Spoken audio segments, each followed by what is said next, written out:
जय श्री राधे। पूज्य श्री सद्गुरुदेव भगवान के चरणों में प्रणाम। पूज्य श्री राधा बाबा कहते हैं, प्रतिदिन आयु कम हो रही है, मृत्यु निकट आ रही है, इसे मत भूलें। मृत्यु के बाद आपके न रहने पर भी यहाँ किसी काम में कोई अड़चन न होगी, यह बिल्कुल ठीक मानिए।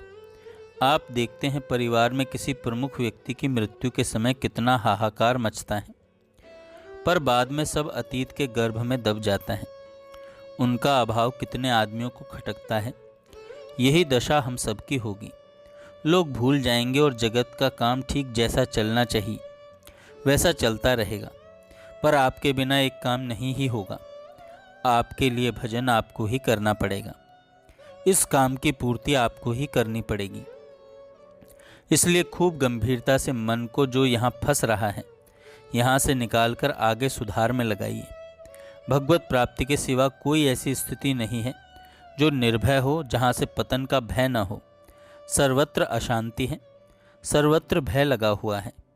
इसलिए उस स्थिति को पाने में ही हमारी सार्थकता है, जिसे पाकर अशांति मिट जाए, अनंत शांति मिल जाए, सदा के लिए हम सुखी हो जाएं, सदा के लिए हम सुखी हो जाएं।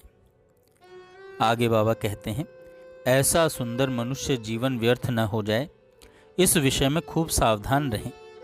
वास्तविक सुख की इच्छा जागृत हो, इसके लिए बुद्धि पलटने की ज़रूरत है। पहले मनुष्य को विश्वास करके ही चलना पड़ता है, फिर अनुभव होने पर तो डिगना असंभव है। निश्चित रूप से विश्वास कीजिए, इस संसार में सुख का लेश भी नहीं है। भगवान को जैसे मानते हैं, मानने की चेष्टा करते हैं, वैसे ही भगवद वचनों को भी मानने की चेष्टा कीजिए। भगवान ने कहा है, यह संसार अनित्य है, इसमें सुख है ही नहीं। सुख चाहते हो तो मेरा भजन करो। भगवान के ये वचन मिथ्या न हुए हैं, न होंगे। सुख की भ्रांति में जीवन को बर्बाद करना भारी भूल है। इससे भारी भूल और हो नहीं सकती। देह से, परिवार से जिन्हें भी आप अपना मानकर भगवान को भूल जाते हैं, उन सबसे वियोग अनिवार्य है। इसके पहले भी आपका एक परिवार था, पर अब स्मृति भी नहीं है। उस परिवार के लोगों की क्या दशा है।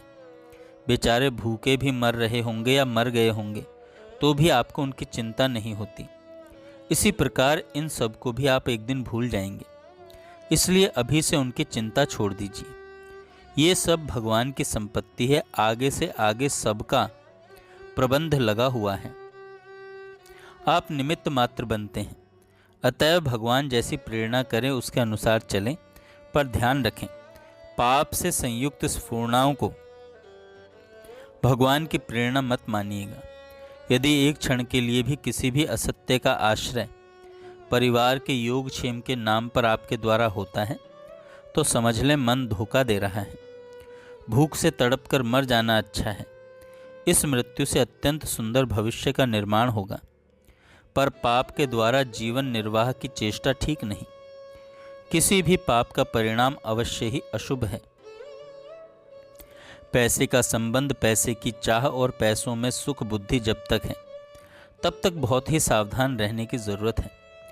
प्रभु की कृपा का अवलंबन रहे और मुख से नाम जप निरंतर होता रहे। ऐसी चेष्टा करने पर उत्तरोत्तर बुद्धि मन पवित्र होंगे और तभी जगत में सुख बुद्धि का पूर्णतया अभाव होगा। इसलिए अधिक से अधिक नाम लें, अधिक से अधिक नाम लें।